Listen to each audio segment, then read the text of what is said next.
Hoje, com a graça de Deus, nós encerraremos o capítulo 14 dessa carta de Paulo aos Coríntios.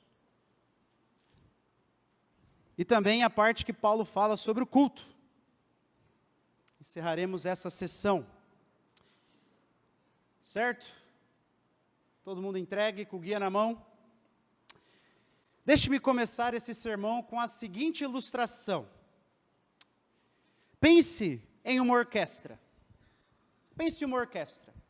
Aquele conjunto de instrumentos, 20, 30, 80, 100 instrumentos, em que eles tocam uma grande peça, geralmente uma peça de música clássica. Tem os instrumentos de metal, os instrumentos de corda, os instrumentos de percussão, os instrumentos de madeira, e todos eles ali tendo que tocar, cada um à sua maneira, mas uma única peça. Deixa eu te perguntar, você já pensou o trabalho que deve ser, afinar todos esses instrumentos? O trabalho que deve ser você afinar 80, 90 instrumentos. E cada instrumentista, ele não pode afinar sozinho. Ele não pode ir lá pegar o seu aplicativo no celular, ou o seu afinador, colocar ali e ficar afinando por si só. Eles precisam ter um único instrumento como base. Então, um único instrumento é usado como referência para a afinação de todos os outros. A título de curiosidade, esse instrumento é o oboé. É aquele instrumento de sopro bem bonito. Nesse texto de Paulo, ele vai nos mostrar que o culto ao Senhor é mais ou menos como uma orquestra. Nós temos vários tipos de dons, vários irmãos que participam desse momento de culto. Mas assim como uma orquestra, nós precisamos de uma única coisa como referência. E Paulo vai nos ensinar que no culto ao Senhor, nós precisamos estar referenciados na palavra de Deus. O culto não é um momento onde cada um faz o que quer, do jeito que quer. O culto é um momento onde diferentes irmãos, com diferentes dons, com diferentes papéis, participam, mas todos em um mesmo tom, dado por um único instrumento de referência, e esse instrumento é a palavra de Deus.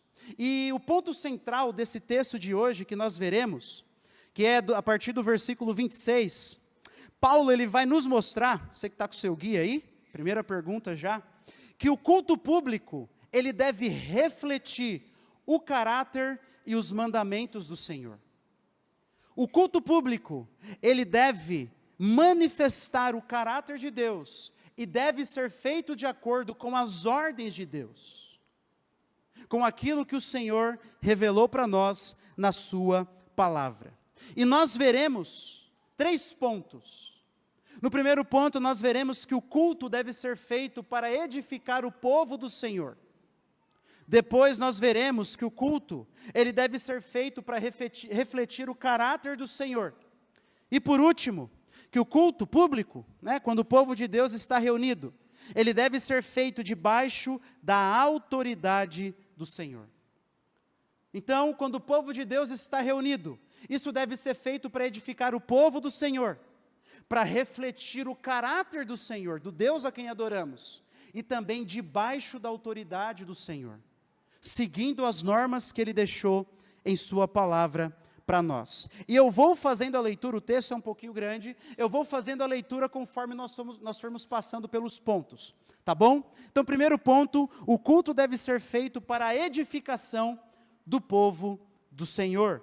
Versículo 26. Que fazer então, irmãos? Quando vocês se reúnem, um tem salmo, outro tem um ensino, este traz uma revelação, aquele fala em línguas e ainda outro faz a interpretação. Que tudo seja feito para a edificação. Só esse primeiro versículo nesse primeiro ponto. Perceba que Paulo ele começa com uma pergunta. Que faremos, irmãos? Ou seja, o que a gente faz com tudo aquilo que nós vimos até agora? Com todos aqueles ensinamentos que ele trouxe até agora? E aí ele diz assim, olha, quando vocês se reúnem, um tem um salmo, outro tem um ensino, outro traz uma revelação, outro fala em línguas e outro faz a interpretação.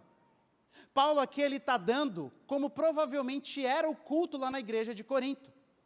Coisas que podem fazer parte de um culto. É claro que Paulo não está sendo exaustivo, mas ele está falando de coisas, de elementos que podem acontecer em um culto ao Senhor. Mas Paulo, ele resume da seguinte maneira no final, que tudo seja feito para a edificação. Ele não precisa refletir. Qual é a ênfase de Paulo? Que tudo seja feito para a edificação de quem? Da igreja. Exatamente, nós vimos isso no domingo passado. Por isso, ele dá alguns elementos, vamos explicar alguns deles. Ele diz que um irmão tinha um salmo. Salmo aqui é um cântico. Essa é a palavra mais básica para salmo, né? O livro de salmos são livros de cânticos. Então, o irmão é do ministério de louvor. É isso que Paulo está dizendo.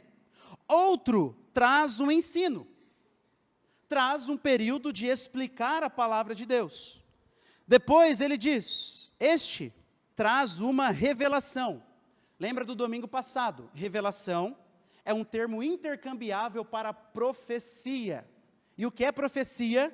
É a proclamação da palavra do Senhor, preparada ou espontânea, que é algo que a igreja ou a pessoa precisava ouvir, que atinge o coração da pessoa. Não confunda revelação com adivinhação. Não confunda. Revelação é tornar uma verdade exposta, revelada, retirar o véu. Não tem nada a ver com isso que nós vemos por aí, que é adivinhação, é outra coisa. Tá bom? Não confunda. Revelação é uma outra palavra para profecia, que é trazer luz, retirar o véu de uma verdade da palavra de Deus que atinge o nosso coração. Depois ele continua, aquele fala em línguas. Como nós vimos, línguas são idiomas estrangeiros. Atos capítulo 2. E perceba, só um detalhe aqui, que línguas não é para edificação própria. Línguas, o dom de línguas não é algo para você fechar a porta do seu quarto e ficar lá orando com Deus. Pode ser? Talvez. Mas Paulo está dizendo que é pro culto, é para a igreja. Lembra que os dons são dados para a edificação da igreja. Então, o dom de línguas, Paulo está dizendo, era para ser usado no culto. Esse dom de falar em outros idiomas humanos. Tanto é que, depois Paulo diz, e aquele faz a interpretação, que é alguém que interpreta para a igreja o que uma pessoa disse em línguas estranhas. E perceba um detalhe, dá para ver que o culto na igreja de Corinto era bem participativo, né? Bem participativo. É claro, as igrejas se reuniam, geralmente, em casas, que cabiam ali suas 10, 15, 20, 30 pessoas. Então, era muito mais fácil a participação dos irmãos. E, conforme a igreja cresce, é claro que isso vai ficando cada vez mais inviável. Mas isso quer dizer que naqueles cultos, que às vezes o pastor ou a pessoa que está dirigindo abre a participação para outros irmãos, não é necessariamente errado. Não é necessariamente errado. Às vezes a gente fica meio escandalizado, porque nós estamos acostumados com tudo já pré-determinado. Mas não é necessariamente errado. Se é feito com ordem e decência, está glorificando ao Senhor. E era assim que provavelmente acontecia lá na igreja de Corinto, uma igreja que se reunia em casa, uma igreja bem pequena. E Paulo enfatiza, de novo, irmãos, isso tem que ficar claro, tudo tem que ser feito para a edificação da igreja, de uma maneira congregacional. Deixa eu mostrar, tentar ilustrar para vocês um pouco dessa verdade. Você já se perguntou por quê que a gente não apaga as luzes na hora do culto? Na hora da música? Já se perguntou? Por que a gente não apaga na hora da música? Veja, não é pecado apagar ou não. Mas quando você apaga a luz na hora do louvor, e ainda se as tintas da parede são pintadas de preto, que também não é pecado, pintar de preto, mas o que isso comunica? que agora é o meu momento com Deus, é o meu momento com o Senhor, mas não é. É o momento da igreja com o Senhor, é o momento nosso com o Senhor, é o momento do povo do Senhor reunido. Nós também tentamos pensar até na altura do som do louvor, que é para os irmãos se ouvirem, que é para os irmãos escutarem a igreja cantando, que coisa maravilhosa é. Ah, Léo, é porque você não está do meu lado, tem uma irmã desafinada ali, que você, olha, é difícil louvar Deus. Tem outro irmão ali, Léo, que não sabe bater palma, ele bate palma fora do tempo, eu me perco todo. Irmãos, glória a Deus, nós estamos aqui para isso. Se eu quero ouvir uma voz perfeita, eu coloco o fone de ouvido, boto a música no meu carro lá, gravação de estúdio. Tá bom, tem autotune, tá tudo certo. Eu estou aqui para escutar a voz do meu irmão mesmo. Um cantando no tom errado, outro cantando num sotaque diferente. O culto é para a igreja.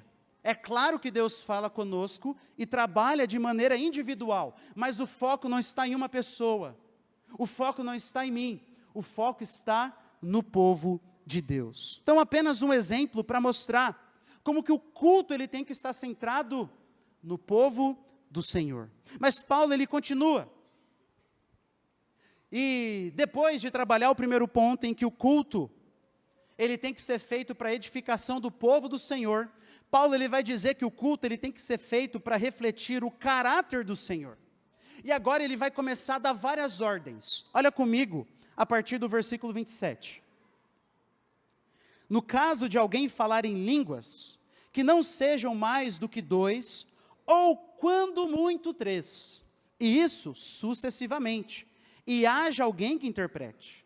Mas não havendo quem interprete, fique calado na igreja, falando consigo mesmo e com Deus. Tratando-se de profetas, falem apenas 2 ou 3, e os outros julguem. Se, porém, vier uma revelação a alguém que está sentado, cale-se o primeiro, porque todos poderão profetizar, um após o outro, para que todos aprendam e sejam consolados. Os espíritos dos profetas estão sujeitos aos próprios profetas, porque Deus não é Deus de confusão, e sim de paz. Até aqui, a leitura desse segundo ponto. Então perceba que Paulo ele começa a fazer regulações acerca de alguns elementos do culto. E primeiro ele fala sobre a manifestação de línguas. E ele diz, quando alguns irmãos manifestarem o dom de línguas, 2 é o ideal. Tá bom, Coríntios, é mais ou menos isso que Paulo está dizendo aqui, ó. No máximo, quando muito, 3. E isso sucessivamente. Primeiro fala um, depois fala o outro, e assim, ó, estourando, beleza, depois pode falar outro. Tá? Mas isso sucessivamente. Se não, olha o versículo 28. Final do 27. E ainda tem que ter alguém que interprete. Não tendo, olha o que Paulo diz no versículo 28. Não havendo quem interprete, fique calado na igreja, falando consigo mesmo e com Deus. Fique em silêncio. Manifestou lá na igreja de Corinto, alguém manifestou o dom de línguas, já falou 3, não fala mais. Ou, não falou ninguém, mas não tem alguém com dom de interpretação, não fala mais. A orientação de Paulo. E aí ele começa a falar sobre os profetas. E aí no versículo 29 é o mesmo princípio. Falem 2 ou 3. É o mesmo princípio que Paulo está dando para quem fala em línguas. E olha só o que ele diz no final do versículo 29. Tratando-se de profetas, falem apenas 2 ou 3, e os outros julguem. Lembra que eu disse que esse dom de profecia que Paulo está falando aqui, ele é diferente daquelas manifestações proféticas de Isaías, Jeremias, Oséias, etc. O que eles falavam era pura e simplesmente a palavra de Deus. No Novo Testamento, os apóstolos é que manifestavam isso. O que eles falavam virou palavra de Deus. Agora, esse tipo de dom de profecia que Paulo está falando, ele precisa ser julgado. Pense mais ou menos o seguinte, o irmão que tem o dom de ensino, ele necessariamente vai acertar tudo? Não, ele tem que estudar. Tem que julgar o que ele está dizendo. Tem que ver se está de acordo com a palavra de Deus. A mesma coisa o profeta, que é uma proclamação, uma aplicação da palavra de Deus que atinge o coração. Precisa ser julgado, pode ser que está errando. Pode ser algo errado. Os dons, eles não são infalíveis. Infalíveis é o Deus que dá os dons. Mas Paulo, ele vai continuar. E ele diz no versículo 30, se porém vier uma revelação, alguém que esteja sentado, cale-se o primeiro. Lembra a revelação? Profecia. Esse texto aqui nos mostra que são dois termos intercambiáveis. Está dentro do mesmo bojo ali. Então, veio, o outro fica em silêncio, porque todos poderão profetizar, um após o outro, para que todos aprendam e sejam consolados. Não confunda revelação com adivinhação, tá bom? Olha o objetivo da revelação ou da profecia, que todos aprendam e sejam consolados. Nós vimos, versículo 3, a profecia é para edificação, exortação e consolo do povo de Deus. E aí no versículo 32, Paulo ele diz assim, os espíritos dos profetas estão sujeitos aos próprios profetas. O que ele está querendo dizer com isso? Basicamente é o seguinte, uma pessoa, quando ela manifesta o dom de Deus, ela exerce o autocontrole. Ela consegue exercer o autocontrole. O dom espiritual de profecia, ele está debaixo do domínio do profeta. Então, não tem essa desculpa do tipo assim, o Espírito me dominou, e aí eu não sabia o que eu estava fazendo. Não. O Espírito me dominou, e eu comecei a falar em línguas. Já falou 3? Não fala mais. Esse é o ponto de Paulo. O Espírito dos profetas está debaixo do domínio deles. Veio, ele está querendo profetizar, mas já falou 2 ou 3? Então fica em silêncio. Ou está falando, outro irmão começou a falar, você fica em silêncio. Você exerce autocontrole. O Espírito Santo não vem para tirar o nosso autocontrole. Às vezes a gente escuta pessoas falando que parece que o Espírito Santo possuiu a pessoa, né? Quase uma possessão. Ela retirou, como se o Espírito Santo retirasse a capacidade mental de alguém. Não é isso. Isso não existe. Paulo está dizendo, você exerce o controle ainda. E aí, ele termina dando o fundamento de todas essas diretrizes. No comecinho do versículo 33. Porque Deus não é Deus de confusão, e sim de paz. Por isso que o título desse ponto é que o culto ao Senhor, ele tem que refletir o caráter do Senhor. Paulo está dizendo assim, Coríntios, o culto de vocês é uma bagunça. É uma bagunça. Pensa bem no Deus de vocês. O Deus de vocês é Deus de caos? Não. Provavelmente Paulo está pensando lá na criação, quando diz que o Espírito de Deus pairava sobre as águas. E a ideia é que o Espírito de Deus estava trazendo forma, trazendo ordem. Paulo está dizendo, esse é o Deus que vocês adoram. Agora olha para o culto de vocês. Ele reflete esse Deus que é o Deus de paz, que é o Deus de ordem ou não? Por isso que Paulo chama a atenção dos coríntios, para dizer o seguinte, se o nosso Deus é Deus de paz, que traz ordem à desordem, vocês também têm que manifestar isso no culto de vocês. Naquele tempo, os cultos aos deuses pagãos eram cheios de bagunça, cheio de bebedeira, cheio de transe. Transe, as pessoas entravam lá em êxtase, perdiam o controle, ficavam possuídas. Paulo está querendo fazer uma distinção muito clara do tipo de adoração que agrada a Deus, do tipo de adoração dos outros deuses pagãos. Por isso ele diz que o culto tem que refletir o caráter de Deus a quem adoramos. E o nosso Deus é um Deus de paz e não de caos, não de desordem. Então esse é o segundo ponto de Paulo aqui. Depois de dizer que o culto tem que ser para edificação do povo do Senhor, ele diz que o culto tem que refletir o caráter do Senhor. Mas aí ele vai para o terceiro ponto, a partir do final do versículo 33. E Paulo ele diz assim: como em todas as igrejas dos santos, que as mulheres se conservem caladas nas igrejas, porque não lhes é permitido falar, mas estejam submissas, como também a lei o determina. Se, porém, querem aprender alguma coisa, perguntem em casa ao seu próprio marido, porque para a mulher é vergonhoso falar na igreja. Por acaso a palavra de Deus se originou no meio de vocês? Ou será que ela veio exclusivamente para vocês? Se alguém se considera profeta ou espiritual, reconheça que é mandamento do Senhor o que estou escrevendo para vocês. E se alguém o ignorar, será ignorado. Portanto, meus irmãos, procurem com zelo o dom de profetizar, e não proíbam que se fale em línguas. Tudo, porém, seja feito com decência e ordem. O ponto de Paulo agora, nesse final, é dizer que o culto, ele deve ser feito debaixo da autoridade do Senhor, ou seja, com regulamentações dadas pelo próprio Senhor.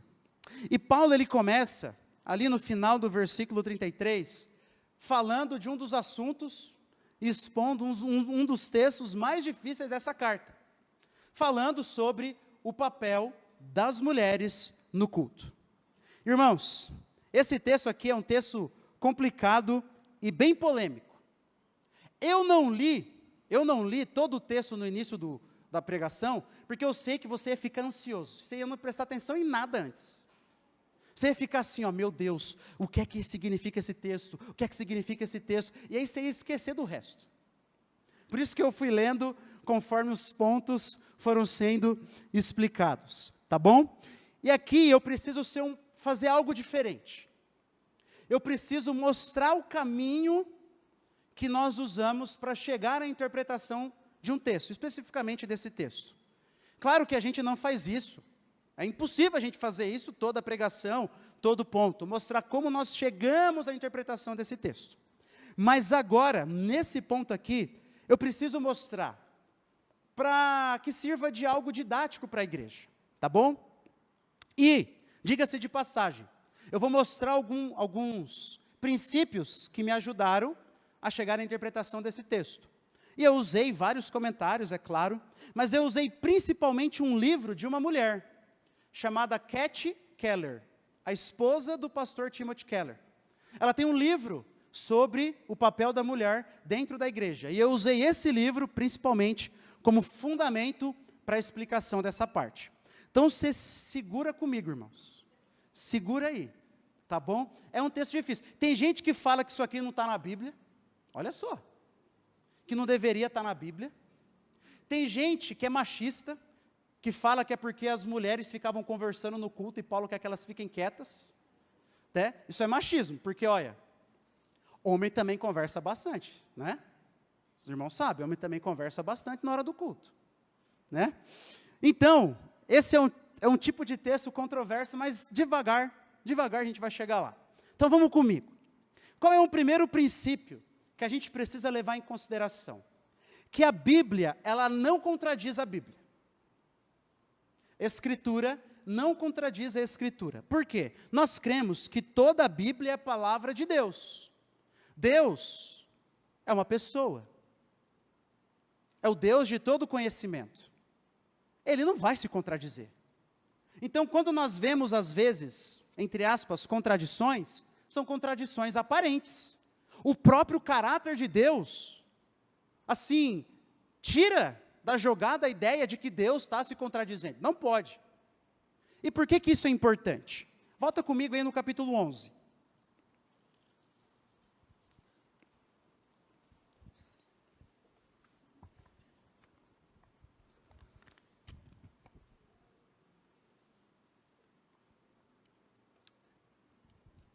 Capítulo 11, que é quando Paulo começa a falar sobre o culto.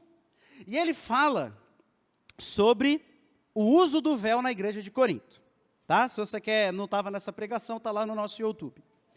Mas olha o versículo 5.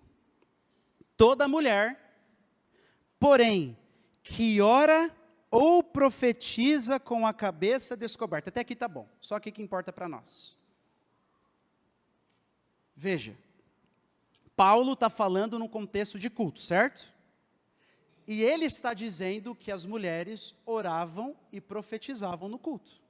E aqui, obviamente, a oração em voz alta e profecia em voz alta. Para você orar em voz alta, mulher, você precisa falar palavras? Claro que precisa. Você precisa falar palavras que os outros ouçam.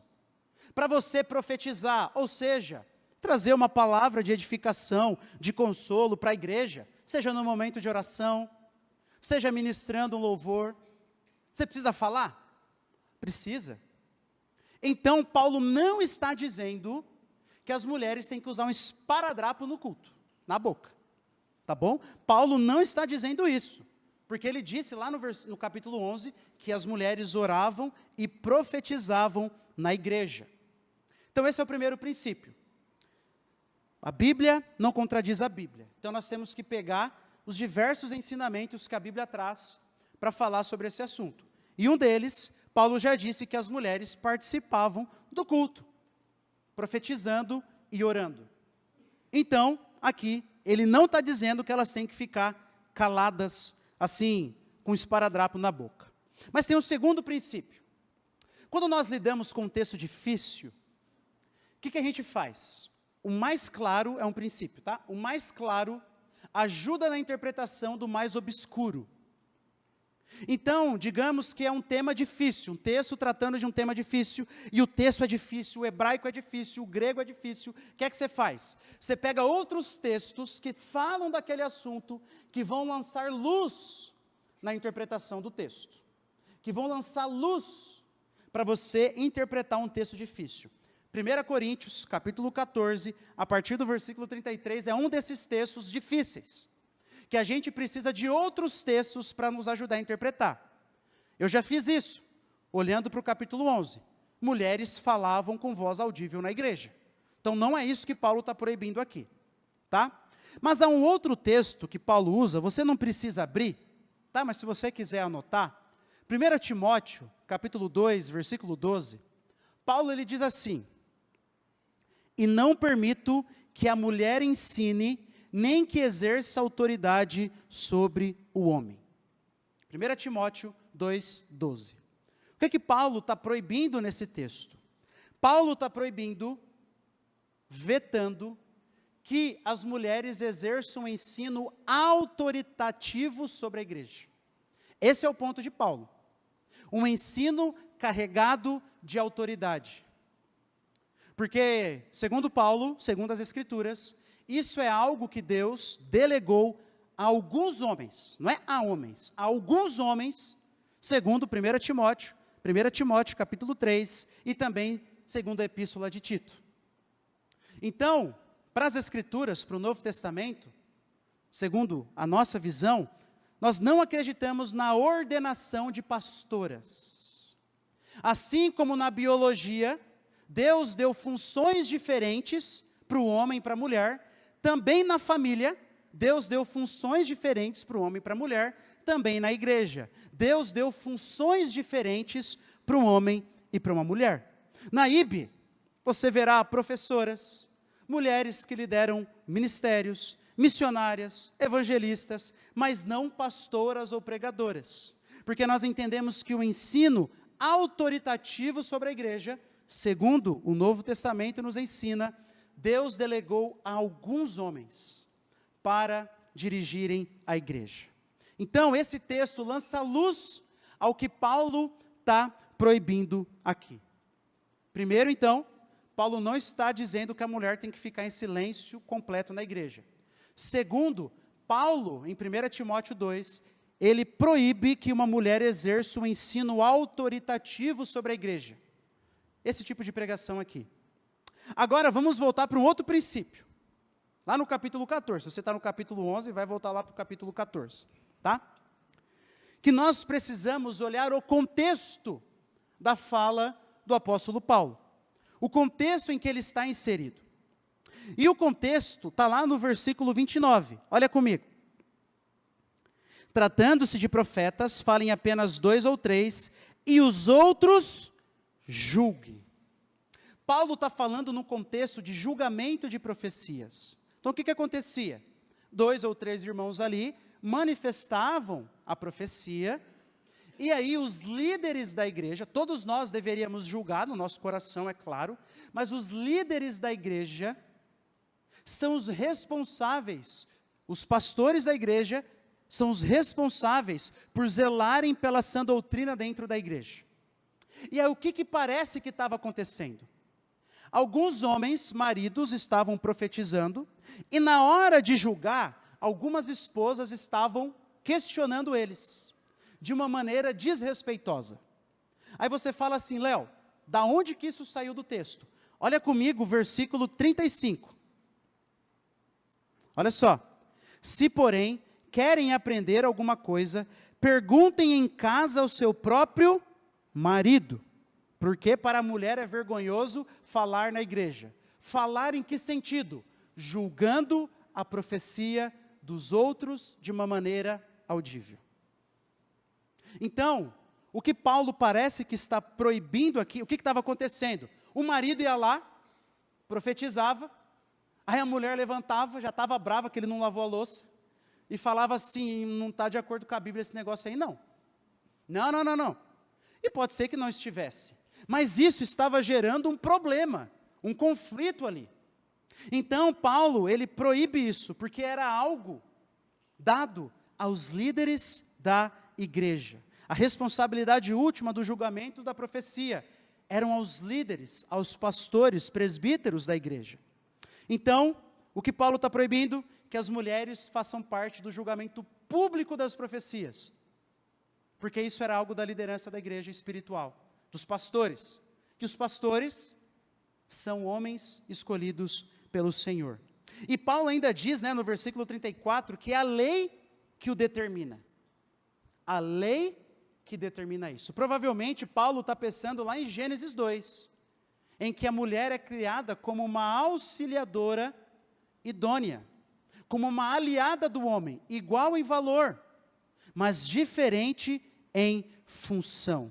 E Paulo usa esse texto também lá em 1 Timóteo, para dizer que a liderança autoritativa da igreja deve ser exercida por homens. Então, em resumo, as mulheres não podiam participar do julgamento oral das profecias, porque isso inverteria a ordem da criação instituída por Deus.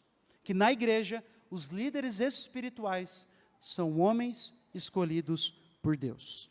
Claro, irmãos, isso não resolve todos os problemas, nós estamos 2000 anos depois, mas usando os outros textos e os melhores comentários, e tentando seguir e honrar o que Paulo está dizendo aqui, era isso que ele estava proibindo, tá bom? Então você, mulher, fique tranquila, não precisa vir com esparadrapo para a igreja na boca, tá bom? Você pode cantar, pode orar, pode dirigir louvor, pode trazer uma palavra de consolo para a igreja, fique tranquila. A única diferença é que esse momento aqui é reservado não para homens, não é qualquer homem, são homens que o Senhor separa e estão de acordo com 1 Timóteo capítulo 3, para exercer esse ensino autoritativo sobre a igreja.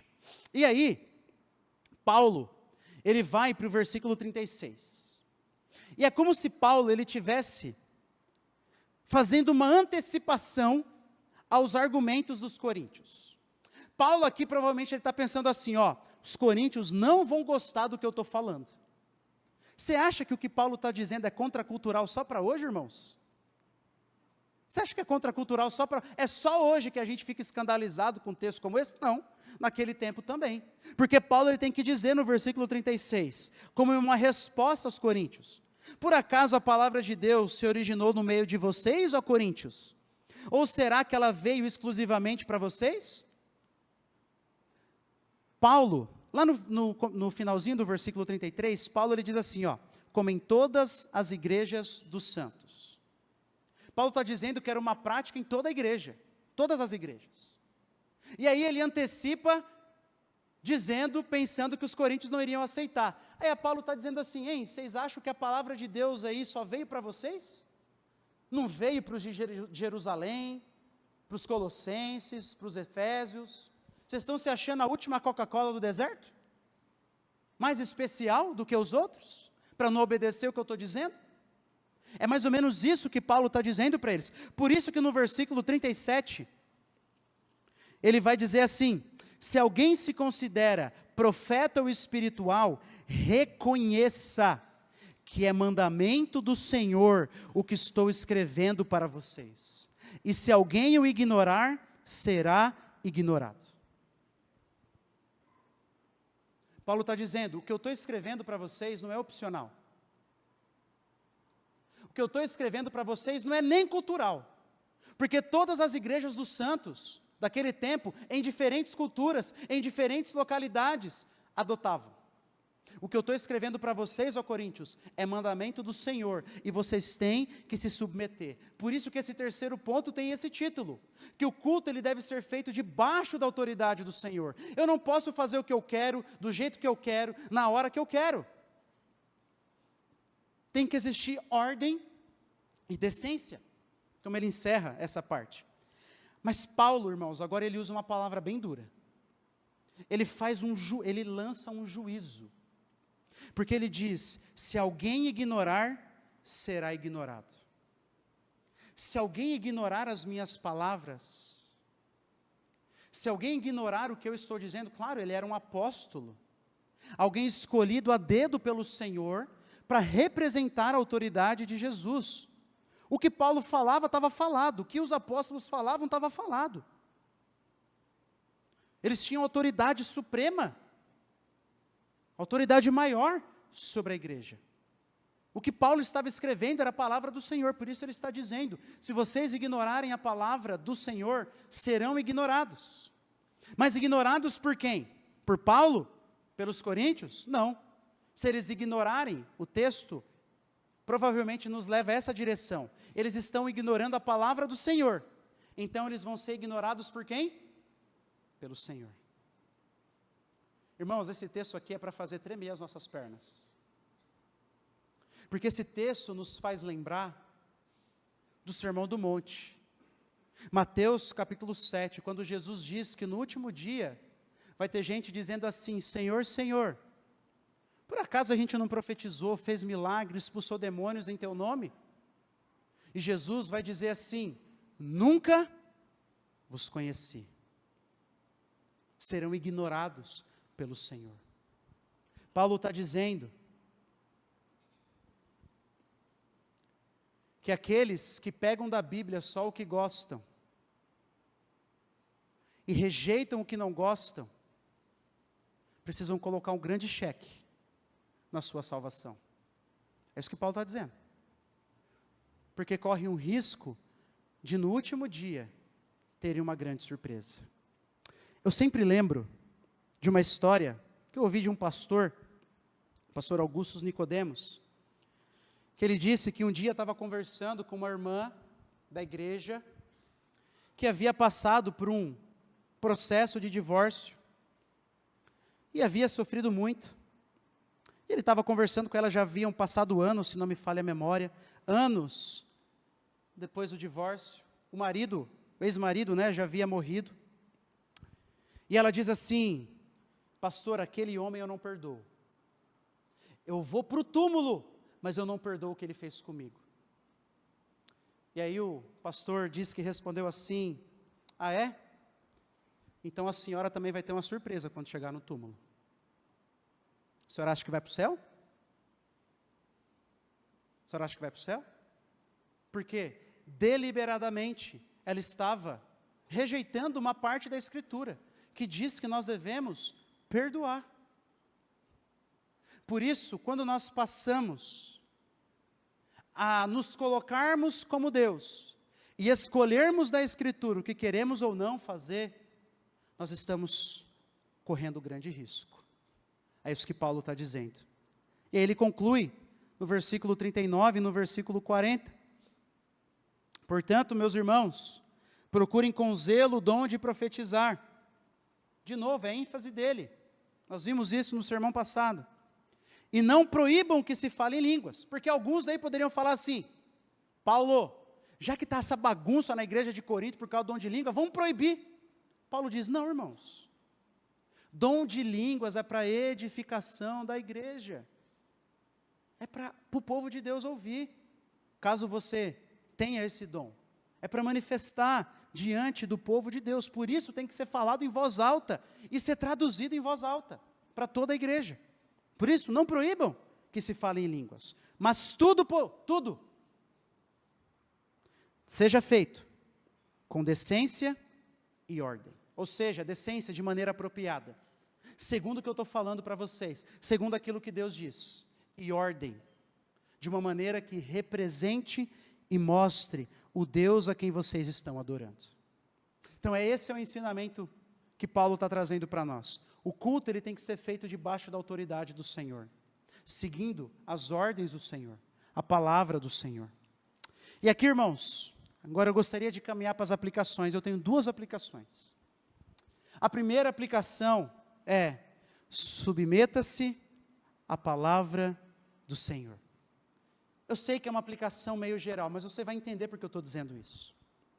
Uma das grandes ênfases de Paulo nesse texto é relembrar que o próprio Senhor tem autoridade sobre a igreja, sobre a nossa conduta, sobre o culto.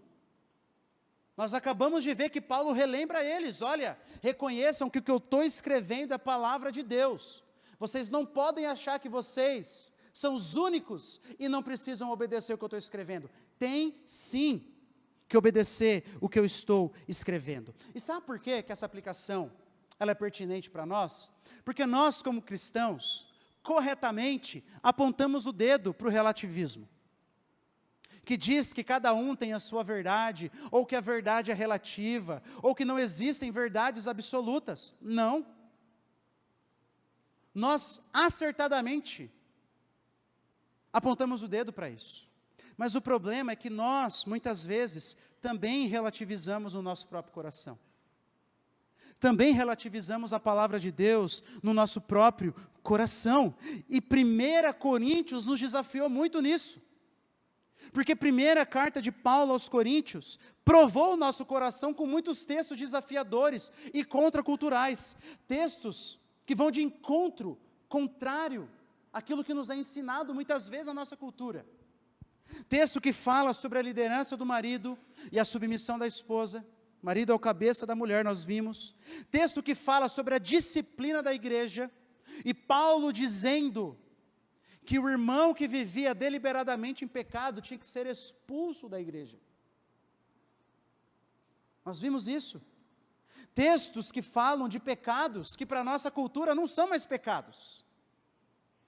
Textos que falam sobre a disciplina de Deus sobre os seus filhos. Nós vimos 1 Coríntios capítulo 10. Então, muitas vezes, nós nos comportamos da mesma maneira daqueles que criticamos. Pegamos da Bíblia o que a gente gosta e deixamos de lado o que a gente não gosta. Apontamos o dedo para igrejas inclusivas que aceitam o casamento entre pessoas do mesmo sexo, mas nós não ofertamos com regularidade para a igreja. A Bíblia fala disso. Nós apontamos o dedo para as igrejas que têm uma bagunça no culto. Somos muito rápidos em fazer isso, mas não pode dar uma chuvinha no domingo que a gente mata o culto. Não pode dar um cansaço que a gente mata o culto. Você está vendo como a gente também relativiza no nosso próprio coração? Muitos de nós nos submetemos à cultura. Então, se para nós, hoje em dia, um texto é escandaloso, nós o rejeitamos. Nós tentamos encontrar alguns argumentos para dizer que ele não é válido para nós. A verdade é que muitos de nós nos submetemos a nós mesmos. Irmãos, se nós chegássemos à conclusão que Paulo proibisse todo tipo de manifestação de uma mulher no culto, o que é que a gente ia ter que fazer? Dobrar o joelho e falar: assim seja, Senhor. É porque a gente entende que não é isso que ele está pedindo aqui, por causa dos argumentos que eu dei. Mas se ele pedisse, se a palavra de Deus estivesse dizendo, a gente ia fazer o quê? Eu queria que existisse pastora. Tem mulher que é muito melhor do que homem aí. Mas eu não posso. Eu não posso ir contra a palavra de Deus. Eu não queria, muitas vezes, carregar nas minhas costas a responsabilidade financeira e espiritual da minha família. Mas eu não posso delegar para outro. Eu preciso dobrar os meus joelhos e dizer assim: Senhor, seja feita a tua vontade. Seja feito o que o Senhor está dizendo. É uma doutrina difícil de acreditar. Eu não creio nesse negócio aí de predestinação, mas está na Bíblia.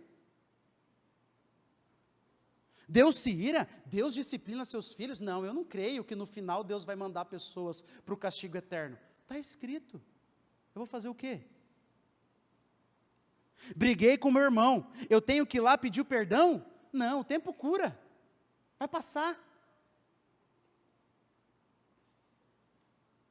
Precisamos cuidar, meus irmãos. A gente pode ter dificuldades com a palavra de Deus, é claro. Nem todo mandamento é fácil de obedecer.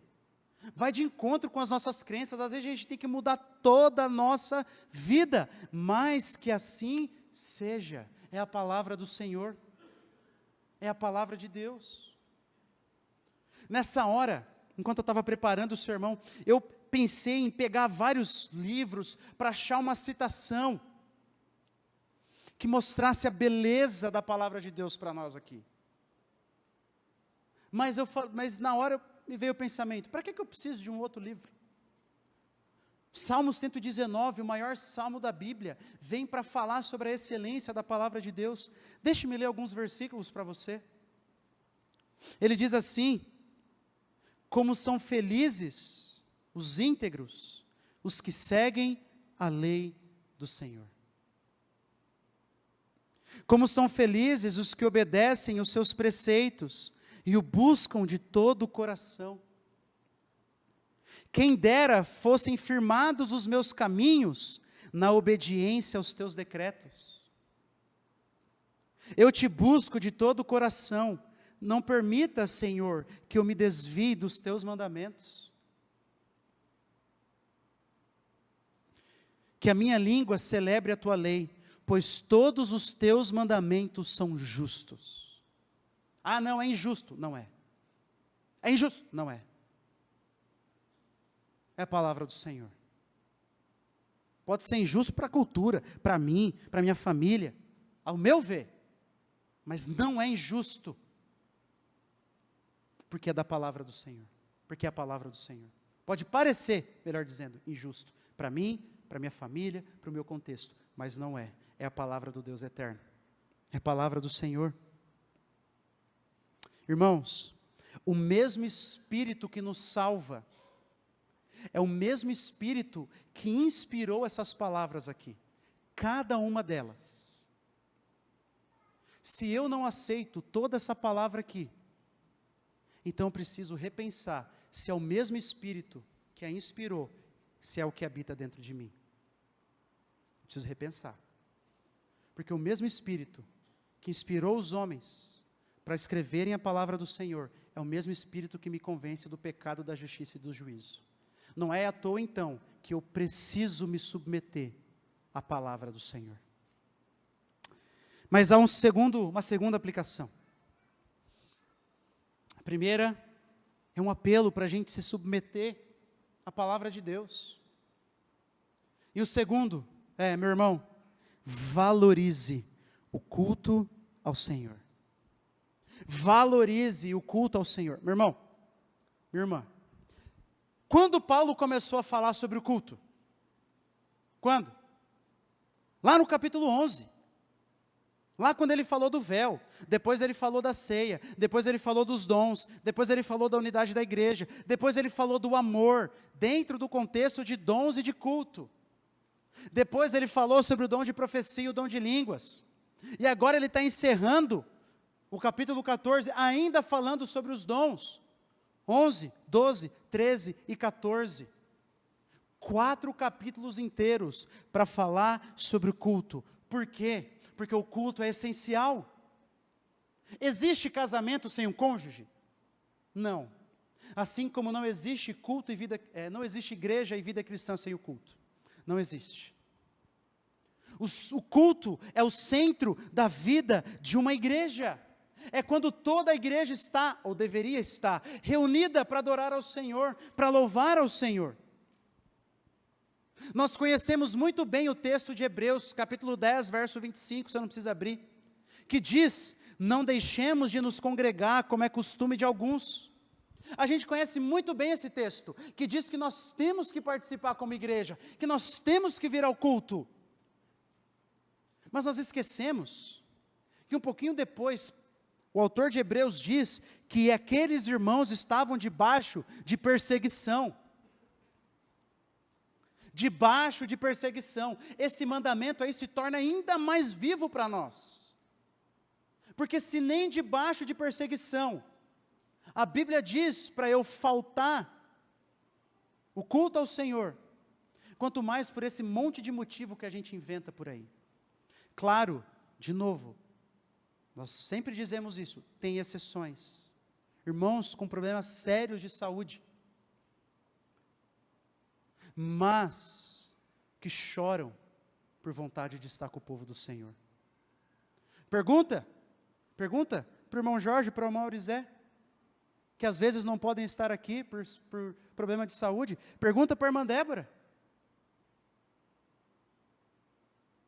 O desejo que eles têm de estarem no culto ao Senhor, mas às vezes a saúde não deixa. Problemas sérios de saúde.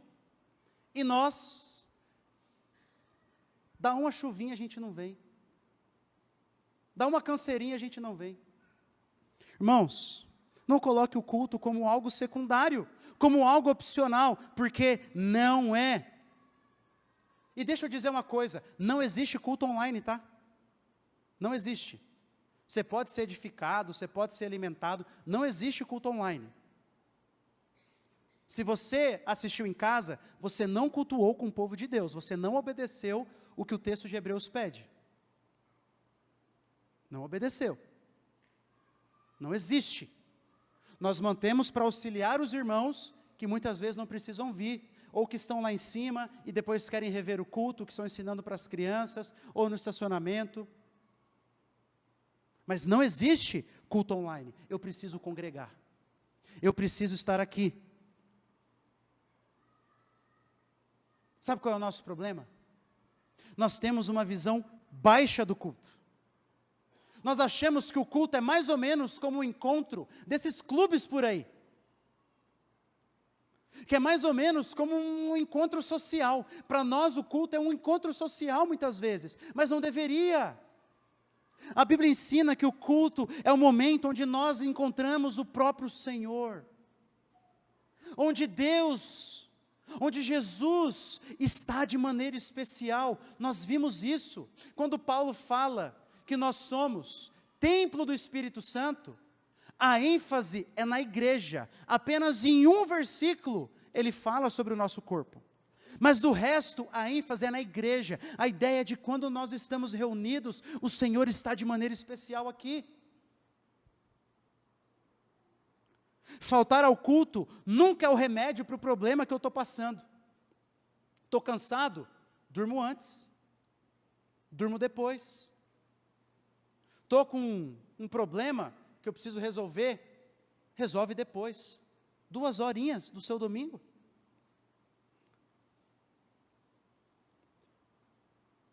O culto é o momento onde encontramos o Senhor. Tem uma citação do pastor Sproul, e eu não queria fazer citações, mas essa citação é tão bela, eu quero que você preste atenção. Ele diz assim: a coisa mais maravilhosa a respeito da igreja em adoração é que a igreja está na presença de Cristo. Cristo vem até sua noiva. Toda vez que a noiva se reúne, o noivo está lá. É por isso que você nunca quer perder um culto. É por isso que você nunca quer abandonar a reunião dos santos. Se eu distribuísse um boletim de notícias na igreja, que dissesse: adivinhe quem estará na igreja no próximo domingo, o próprio Jesus está vindo, que compromissos você não cancelaria para estar lá?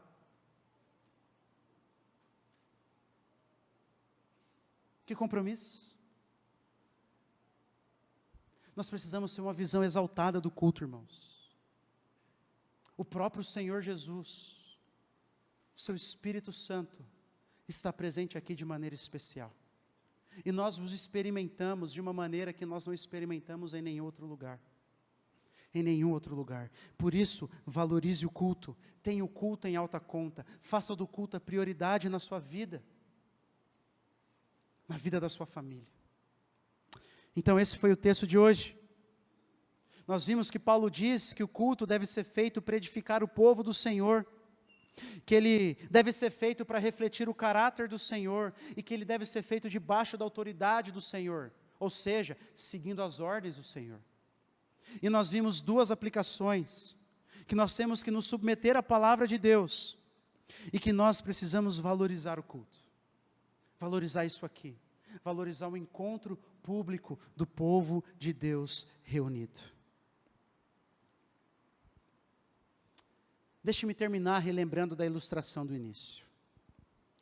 Eu falei no início que Paulo nos ensina que o culto é mais ou menos como uma orquestra, onde você tem diferentes elementos, diferentes dons, diferentes pessoas, afinados em um só instrumento, que é o instrumento da palavra de Deus, é o instrumento da palavra do Senhor. Mas a orquestra, ela toca para o povo. No culto, nós não fazemos para o povo. Nós não fazemos, em primeiro lugar, para mostrar o quanto nós somos bons, ou o quanto nós somos belos, ou o quanto a gente faz as coisas certas. Nós fazemos tudo aqui para Ele, para o Senhor, para o nosso Senhor Jesus. Irmãos, eu sei que 1 Coríntios, de maneira geral, esse texto, ele vem de encontro a muitas coisas do nosso próprio coração. Talvez o Senhor está mostrando coisas na sua vida, durante essa pregação, que você precisa mudar, reconhecer que precisa colocar em prática. Deixa eu te perguntar uma coisa. Você lembra do teu Senhor? Que naquela sexta-feira maldita se entregou naquele madeiro, naquela cruz, e com Ele, por causa dEle, do sacrifício dEle, nós ganhamos todas as coisas, não é isso que a Bíblia nos ensina?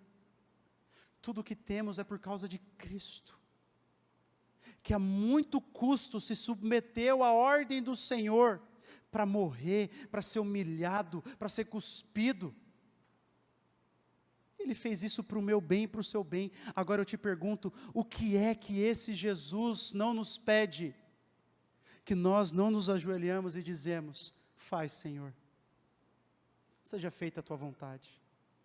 O Senhor fez tudo por mim, o Senhor me deu tudo, o Senhor já garantiu uma herança eterna para mim, o Senhor já comprou o meu futuro, o Senhor me livrou de uma condenação eterna, o Senhor me deu uma família. O que é que são alguns mandamentos perto disso? Tudo que eu tenho é do Senhor. Então que a tua vontade prevaleça sobre a minha vida, e que a vontade do Senhor prevaleça sobre a Igreja Batista Itaipu.